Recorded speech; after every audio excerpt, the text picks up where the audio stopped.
Welcome to Hot Flashbacks, where we boldly navigate the ups and downs and unexpected detours of our 30s and 40s while finally recalling how clueless we were in our 20s. I'm Molly Ward, your captain through this midlife roller coaster.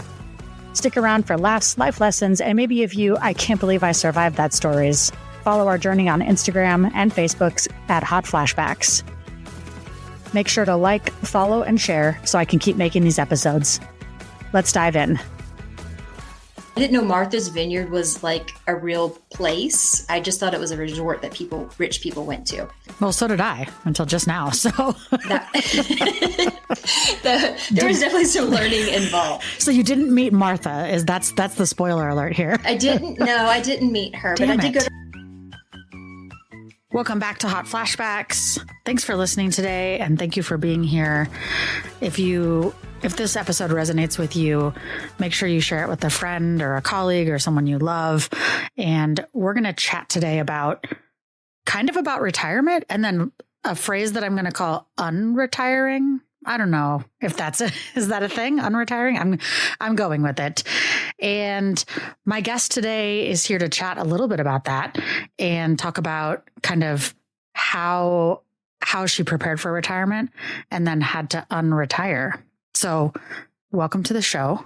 Do you want to introduce yourself and tell everybody how we know each other and all those good things? Oh, and how old you are. That's the most pertinent piece of information. Sure thing. So my name is Nyleta, and I met Molly /Fire through roller derby. And let's see. What was the rest of it that you wanted? Just how old you are. I've already lost my train of thought. How old am I? Okay. I will be the dreaded 49 this year. And that's where your memory comes in. And just like you forget those little moments right as soon as they happen. Right. Like how you just forgot the question. Yeah. Like that part. Exactly. That. So tell me about 49. Like you're excited about it. You feel like that's old. Like what's the vibe? So I've always been kind of made fun of whenever the year changes. That's whenever I say I'm going to be this year, because my birthday isn't until October. But just as the year changes, that's when my mindset changes. And this was one of the first years like, oh, shit, I'm really close to 50 now. So it's being a little harder to swallow. Yeah, but I think there's 50 is the new 40. I used to think 40 felt really old. Like I talked about this before, but like over the hill, I remember it being younger and my parents having friends that had 40 at birthday parties and what a big deal it was to be that old. And now I don't think 40 feels like that. I think it's 50. Yep. I think there's a lot of revolution and revelations happen that you can start embracing who you are really, and that you just don't have to care about what others think and go out and seek what you want. So that's kind of my MO currently.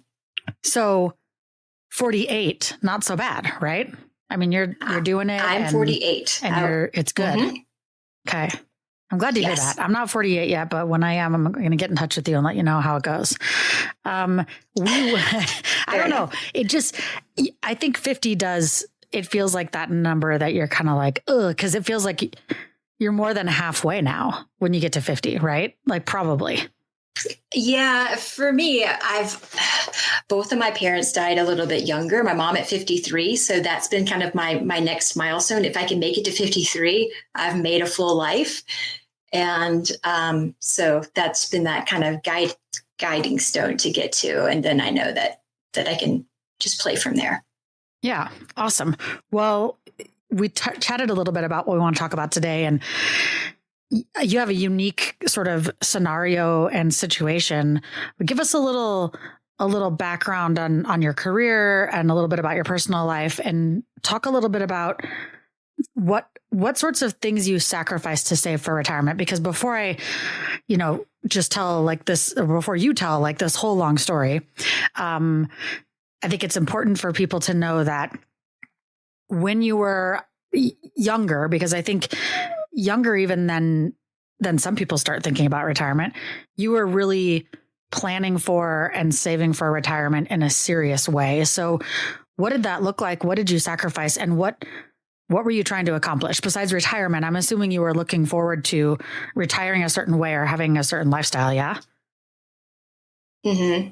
Yeah, I think I became more serious about it. I went to grad school at 30. And then as soon as I got out of grad school, I kind of saw that there's this end in sight that if I play my cards right, if I save, if I only go out to eat whenever someone actually invites me rather than on a weekly basis, that chipping away in 10 to 12 years, I would have enough to be financially independent and retire early. There's actually a FIRE movement, using your name, to just be as fiscally conservative as you possibly can and making sure all your debt is paid and that you are very budget conscious.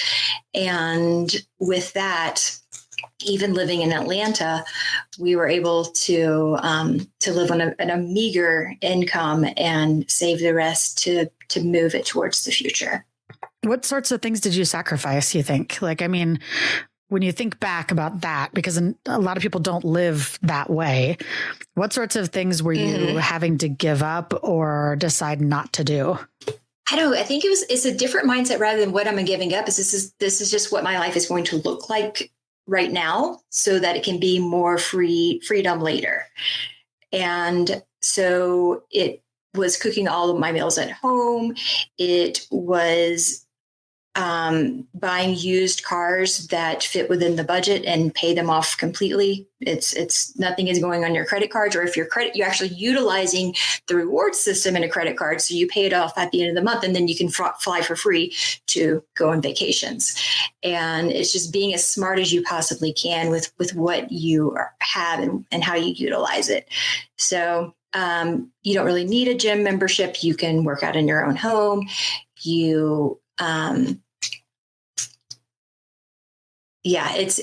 It's the spend as frugally as you possibly can so that you can save. And it's just, if you see that envelope of what's going to be your future growing, that's also motivating as well.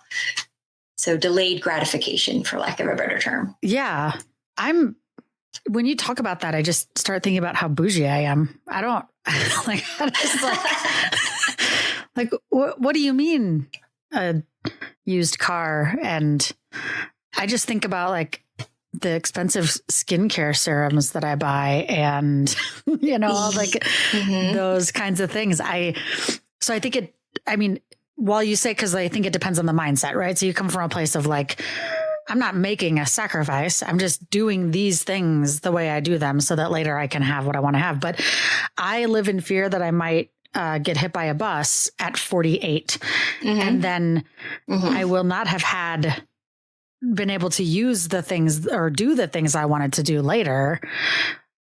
I don't know. But I don't know. How do you feel about that? Like, does that change the way you perceive sort of like saving, or I don't know. It makes me feel weird. I can say that skincare is expensive, and it is something that I have to use more frequently now. I didn't even think about it until in my mid 30s. And then I was like, okay, I'll do this one thing.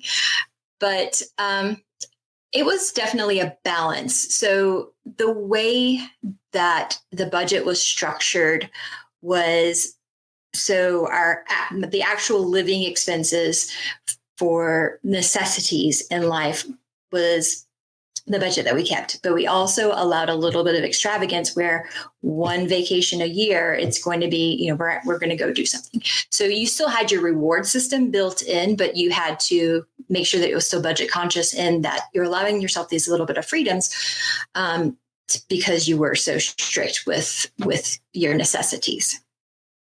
How were you? And that was the only way to get through it, because otherwise you'd have burnout and frustration that you're not going to do anything fun. Right. How are you envisioning retirement? Because I think when you're, for most people that are doing that sort of, I don't want to say intense, but like really, really planning the retirement rather than just sort of like putting money in a 401k or a 403b and being like, someday when I'm 64, 70, I'll get to do this thing. What what were you planning for? What were y'all going to do? So the plan was to retire, move into an Airstream, sell the house, and just travel the country. And in order to have that lifestyle, there was a numerical value associated with it. But you have to determine like what you want your retirement to look like and what that annual budget will look like, because that's something you need to maintain and sustain for a long period of time. And so for me at the time, that magic number was 750,000. And so it took about 10 years to build up 750,000. But that, if you look at today's inflation and how much the cost of living for an actual annual budget looks like, that's not a good number. But within a couple of years, because of interest and the way that you actually invest your money, that 750 had grown before I ever needed to touch it. So most people in the financially independent retire early community suggest you look at your annual expenses that you expect to need and have now, and then how you expect them to grow, and then have 25 times that amount saved up before you can consider to retire. 25 times your annual budget.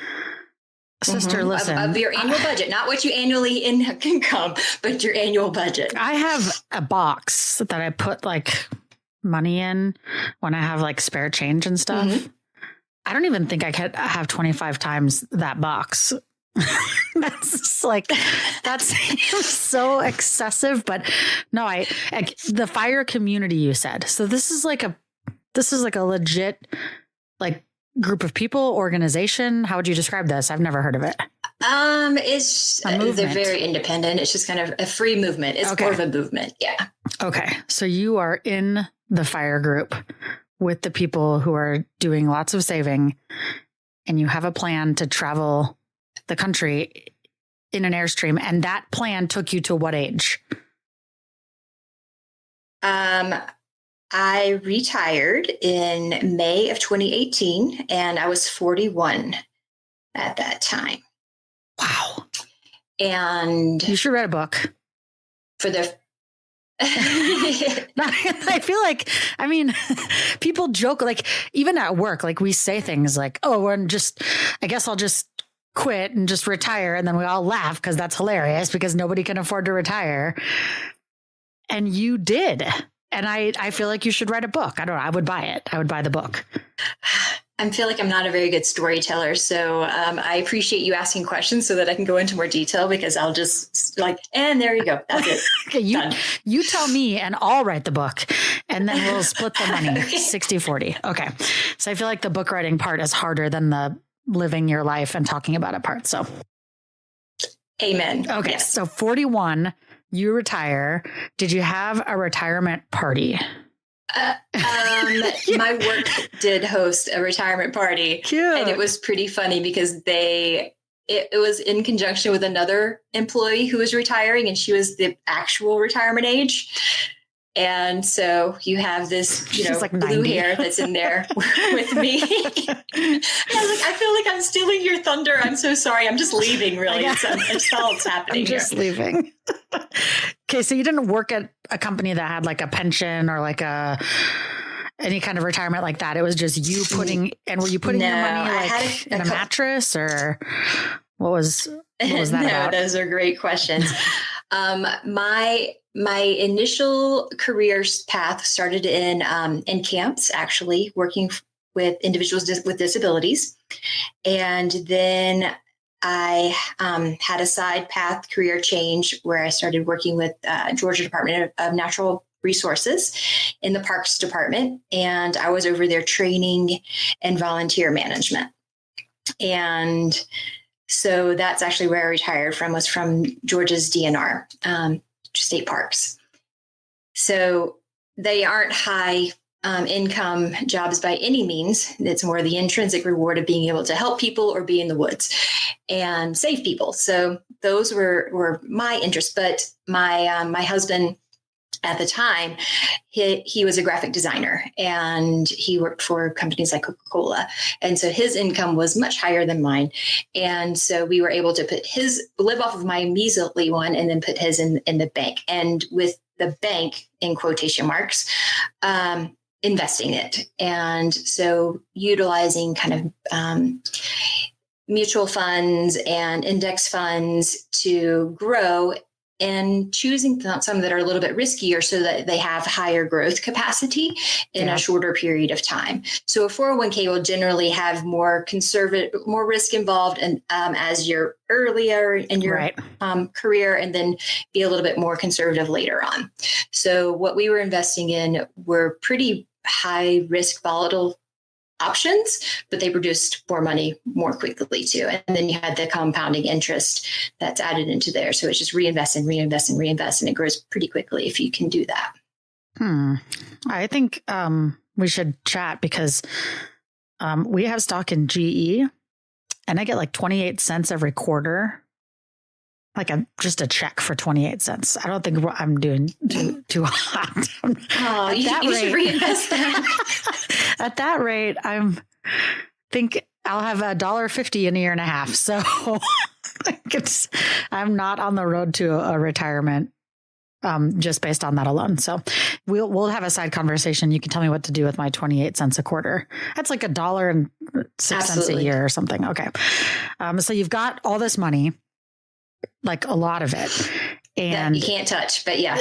But you put it in, you just invested it essentially like in different stocks or bonds, not in like an IRA. Roth IRAs. Okay. So yeah, they were in IRAs and some brokerage accounts as well. So some of it was more liquid and others not, so that you could have this full range of options, of accessibility for your age as well. And that gives you a pretty good tax break too, right? Putting a lot of money. It does. Sweet. Mm-hmm. So you're kind of like rich, and I didn't even really know it. Well, I was rich. Let's just end there. I feel like it's okay for everybody to just think that you're rich. So you're rich. You retired. You hit that point where you were like, oh my gosh, we made it. We did the thing. You had a party at work. And then the getting was good. You got a trailer, you pimped it out, and you ate beef jerky and pistachios and stuff, right? Is that dried foods? So the plan was, while on the road, have a job a season. And so the first season was at an organic farm in South Dakota. And so it had all the free produce that you could eat. And there was also a ranch. So you had beef, and it was pretty frugal there too. But that's smart. Back-breaking labor. I am so grateful for the farmers in our lives, because that crap hurts. Yeah.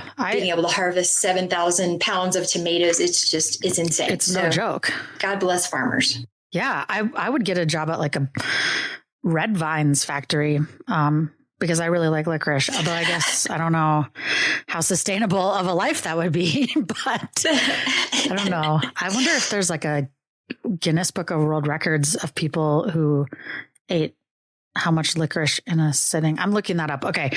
So the seasonal job thing is really smart. Like that makes a lot of sense. So you were getting also some decent produce and meat at a low cost or no cost. That's pretty cool. Exactly. And just to have some different life experiences while out there, to kind of keep things interesting. Yeah. And a lot of it is, you kind of have this romanticized idea of what you're going to experience. And then reality can kind of tap you on the shoulder as well. The farm was the first season, then did some travels around the Southwest. And then the second season was at the Tetons, worked for Grand Teton Lodge Company, and at the Jackson Lake Lodge. I worked in retail there. And if you ever want to surround yourself with adults who don't know how to adult, get yourself to be employed by a national park lodge concessionaire. because there's some interesting people Yeah. who just can't make it in society, and they decide to have free lodging and work in the national parks. You have either people that chose it, like me, Right. or people who that's the only option. Was that it was interesting. Wow. It's probably the experience. So that's the experience. You're like, this is one of those things I'm doing for the experience. I want to digress for a second and tell you that eating as little as 2 ounces of black licorice a day for 2 weeks can give you a heart rhythm problem. Oh my gosh. I don't even eat black licorice, thank goodness. But I didn't know that, because this man dies from eating too much black licorice every day. It's like, ends up. So he ate more than 2 ounces a day. Yeah. So he ate more than 2 ounces a day of black licorice, which threw his nutrients out of whack and caused his heart to stop. Can you believe that? Even a small amount of licorice you can eat can increase your blood pressure a little bit. And he ate too much, just too much black licorice. This is why you shouldn't eat black licorice, by the way. And I just want to tell you that it also warns, especially for folks over 40. So I guess if you're 20, good. Eat licorice like it's your job. But if you're 40, it might kill you. So there's the PSA of the day. This is the PSA version. Yeah, you're too old to eat black licorice, everybody. So you had all these seasonal jobs. You're doing the thing. And how's the money going? Like, are you panicking? Are you feeling good about what you're spending? And how much of your time were you talking about money and budget because of the sort of restrictions? Whenever you move from basically a 2,000 square foot house into 183 square feet, you have to downsize a lot. And you become hyper aware of what you actually need to survive. And there's just not space to put anything. So consumerism drops dramatically just because there isn't anywhere to put these things. Right. So anything that you are spending money on is more about experiences at that point. So money wasn't really an issue because we had made it. We were living still conservatively and being on the road and having these seasonal jobs that allows a little money to come in, sometimes free food as well. That didn't really come into the picture. So that part was fine still. And we had sold the house right as we were getting on the road. So the plan was to keep that money that, and we just made like $70,000 for the sale of the house. So keep that $70,000 just in the bank for if we need it, that we can draw on that, and then leave everything that's been invested, continuing to be invested, continue to grow without touching it. And being on the road, I think the first year we spent $17,000, 17. Wow. And that was the budget, and that was all that was needed. Holy cow. And sure, it's like this seems absolutely doable. I got 10 years just in the bank right now almost. So it seemed like it wasn't going to be a problem at all. And so was van life everything you thought it was going to be? This is the question everybody wants to know. Yeah, it is romanticized a lot. And you are sharing a space with 183 square feet. You hear that I keep saying this number, right? You recognize. You're very well aware. If you look into a room and the space around you, you really have to like that person, and they have to not get on your nerves at all. And you only have one card to go take a joyride and blow off steam. It has its challenges for sure. There is the idea of, you're in this open road, you can go take a walk and you're in this amazing nature. And then there's, if it rains or if it's windy or if just any type of weather conditions, you're forced to be inside and, face whatever you might be aggravated about. And so that can be some ugly pieces. And also just planning the logistics of road travel and being able to go from, we spent a lot of times in national public lands. So you get to camp for free for 2 weeks and then you move to another site. So getting from one location to the other, there's the logistics in, are there going to be tunnels? Are we going to have the right height? How much gas at what point do we need a gas stop? And those don't seem like really difficult things, but if you're not used to being in that type of planning mode, it adds a little bit more stress. It's like, this isn't my normal wheelhouse, and now it's my responsibility. And wheelhouse. You said wheelhouse. Yeah. I get it. It's so funny. You're hilarious. I love a pun. So would you recommend van life again? Like, would you do it again? Because you're not doing it right now. I would not. Okay.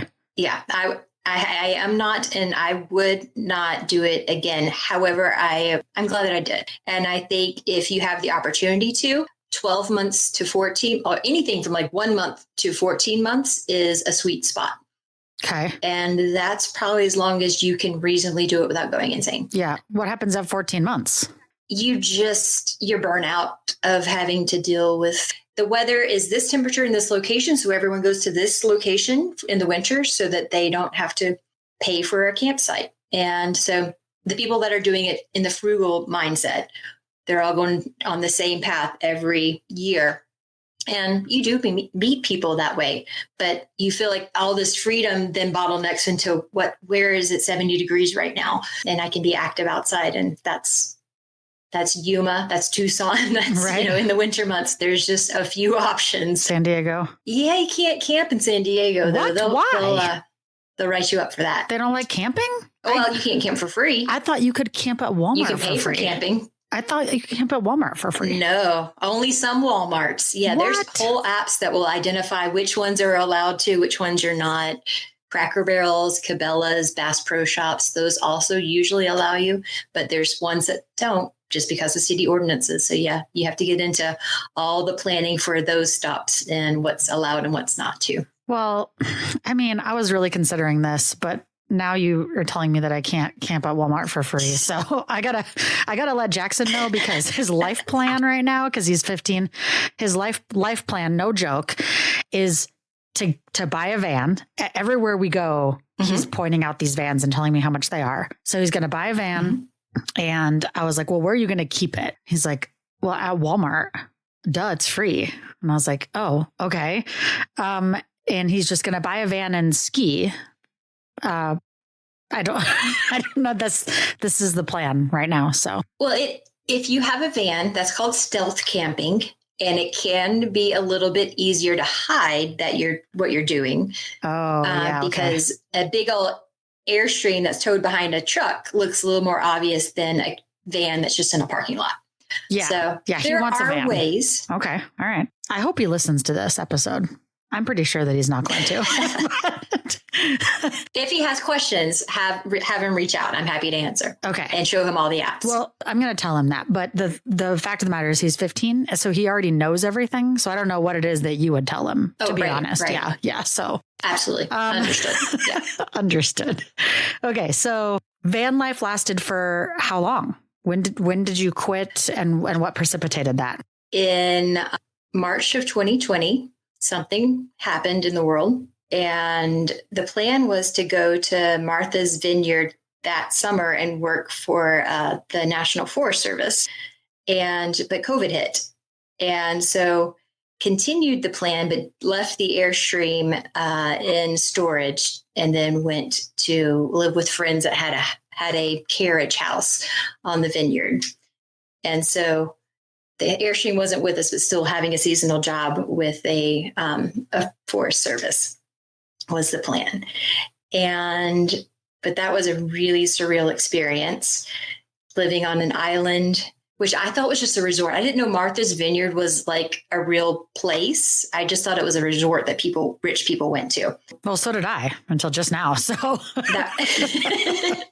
there was definitely some learning involved. So you didn't meet Martha. That's the spoiler alert here. I didn't meet her, but I did go to her vineyard. Okay. And but this is one of those weird connections where, like, the people that we stayed in their carriage house, they were some of those people on the road that chose to be on the road because being in real retirement age.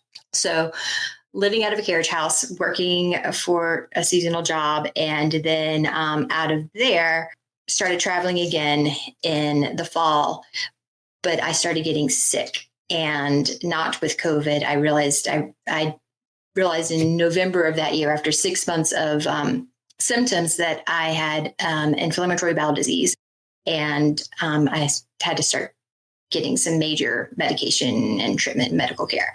So that put a halt on travel because I didn't have the ability to go to a doctor in different locations. I needed a specialist who I could see at that time on a weekly basis and get blood transfusions. Like, it was serious stuff.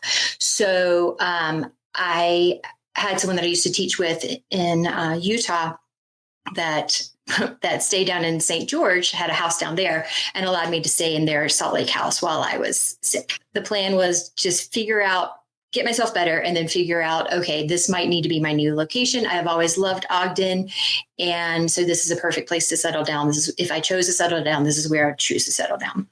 So living in the Airstream turned to living in an apartment in Ogden and being able to mountain bike and snowboard and all that once I was healthier. So the plan pivoted a little bit, but still within the budget range that we found was sustainable.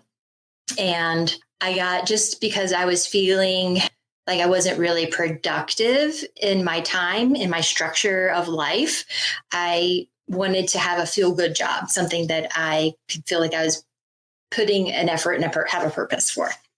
And so I started working 15 hours a week and had a little bit more structure in my life, was still able to mountain bike and snowboard. And the job that I was doing was helping people who recently lost someone and just helping them navigate through the next steps. And so that was really feel good for me. So I had all these little check marks on things that would make me feel more like I have more of a purpose, like I had more fulfillment in my own quality of life. Yeah. Makes a lot of sense. So yeah, that's how that transitioned. So that gets me back into a single location and working a smidgen, but not something that was absolutely necessary, just doing it to help pay for the apartment, because that was now a different expense than previously considered when building all of this out. Was 4 years in. And then last year, my husband and I got a divorce. And through the agreement of the divorce, there was a lot of back and forth on whose money had been used and whose money had been saved, and all of the fun things in the divorce decision-making processes. It was healthier for me to just agree and get out. To just let go of all of it. Like, yeah, you had mentioned I was rich. It's like, I was rich. Yeah. I'm no longer rich. So in Utah, it's a 50-50 state, right? Yeah. So if you get divorced in the state of Utah, it's sort of everything defaults 50-50. You take 50 of his retirement, he gets 50 of yours, you split the house, blah, blah, blah. That's like the basic.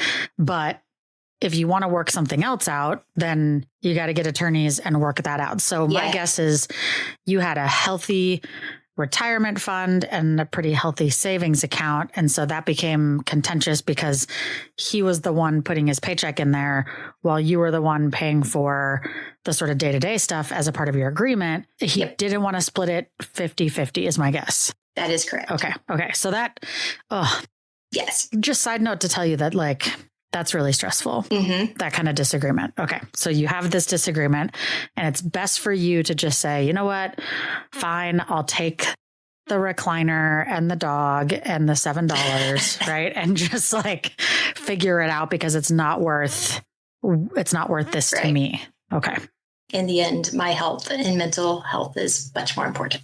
So I have my retirement, and that's okay. And now I have my 15-hour job. I went to the owner of the company, told him my situation. He's like, absolutely, your salary right now. Starting this moment, your salary. And this is what I would like to see. If you wanted to be absolutely full-time, I would definitely take you full-time. So I am so very grateful for the employer that I have and how understanding he was. And everyone that I work with are brilliant. So I was very fortunate in that situation to just go from a small part-time position to a salaried position, to be able to continue to know that there's a path forward and not feel quite as daunted as I did. Yeah, that is awesome. I didn't ask this before, but Tell me about health insurance, because a lot of people get really nervous about how they're going to navigate health insurance when they retire too young to accept government benefits. So how did you navigate the health insurance portion of the plan? So, originally, whenever we were living on the road, there wasn't a plan that would cover all the states. So there was what's called it's like a health savings pool, and you had to sign that you were Christian or something. What? It was. I was so confused. I think it was called Liberty Health Share. And part of the application process is like you believe in a higher power and that is the good of the community. It's like basically you're paying into a pool and then you submit for reimbursement if you have any medical needs. So living on the road, I was very healthy. There was no issues until there was with my illness. So I hadn't had a need. And then once that need struck, that was a very expensive year. They actually sent me my last reimbursement check last year, 3 years after I had submitted the request for it. Okay. So it's a great program. You should definitely sign up. Right. That's sarcasm right there. But it did provide at least a safety net while on the road. And then whenever I just had a part-time job, I used the Select Health has an option that's subsidized, kind of affiliated with Obamacare. And so it made it a more reasonable amount that I had to pay per month. Now that has increased now that I'm on my own, but it's still okay. Good, because I feel like health insurance is really stressful. It is. The medication that I have to take is thousands of dollars a month. And from the beginning, initially it was Humira, and they have a program called AbbVie, which does patient assistance, and it was completely free. My doctor signed me up for it, and I never had to pay a single penny of money to Humira. So, and now I'm on it's the same thing, but it's a biosimilar because of insurance issues, where I have a patient assistance program. So any money that I have to pay, they reimburse me for it. So up until a certain amount, and that it makes it a lot easier chunk to swallow. Yeah. So you're on your own now, and you were lucky enough really to have an awesome company that you work for and a great boss who was able to be like, sure, whatever hours you need, let's make it happen. So you're working 30 hours a week. Is that what you said? That's correct. Yeah. Okay. So you're working 30 hours a week, and now what? Because you already retired. If people here find out that you already retired, you might not get a second party. It's like having the second baby. Like you just get the one baby shower. You don't get a shower for every baby. That's greedy. So you've had your retirement party.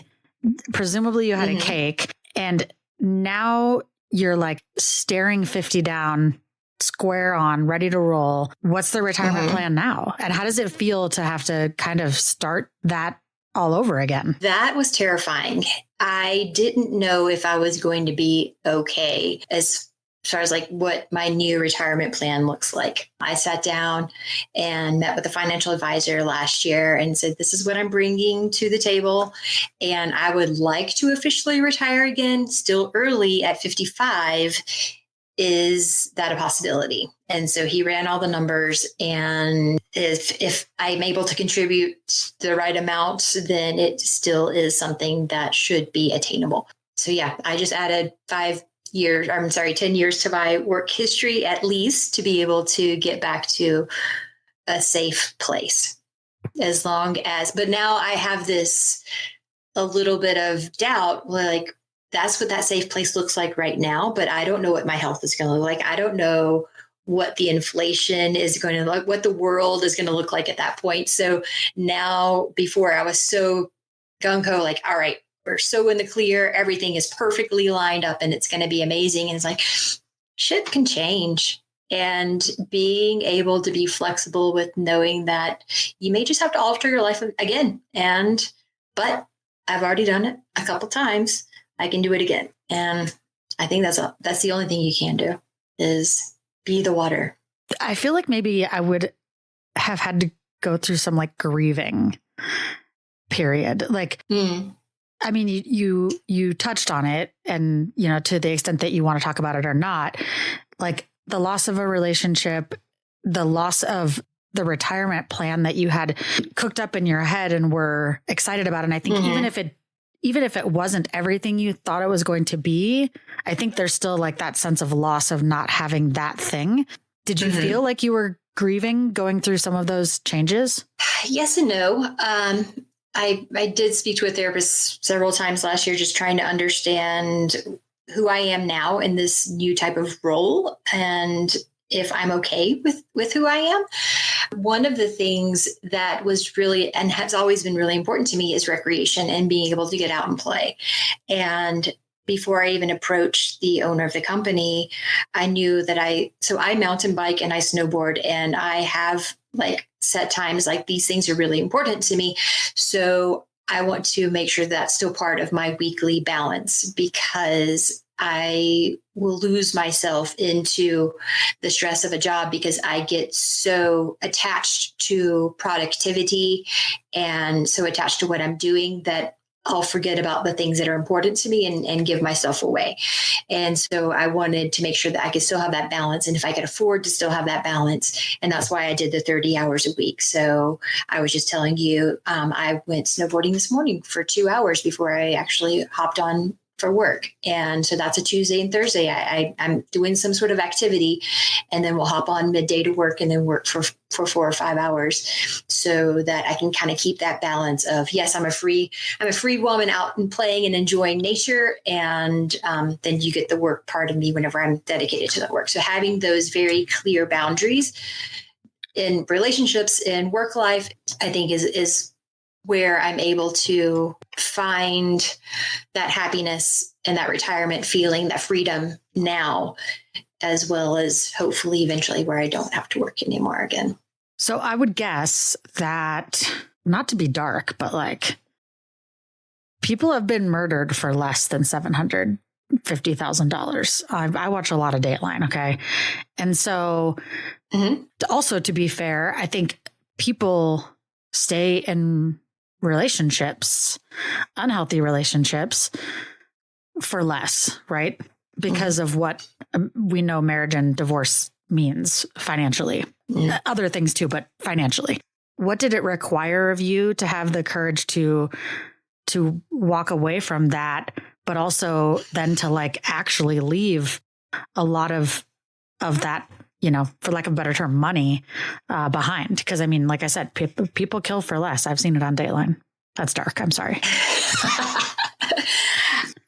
I think there's a couple of things going for that.